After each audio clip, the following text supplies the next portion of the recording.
Hi everyone, in front of me I've got Redmi Pad 2 and let me share with you how to reset camera preferences on this device.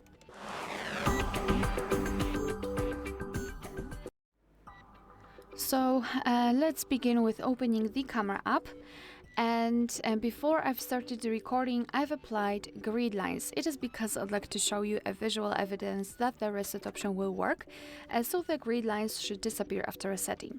So now let's go to the settings. So we have to tap on this arrow in the upper panel and then go to settings.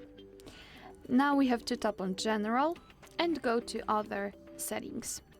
Here let's tap on restore default settings and confirm it with OK. The settings flashed a little bit, so now we can go back to the camera, and as you can see the green lines are not visible, which means that we just successfully reset all camera preferences. Alright, so that will be all. Thank you so much for watching. Please hit the subscribe button and leave the thumbs up.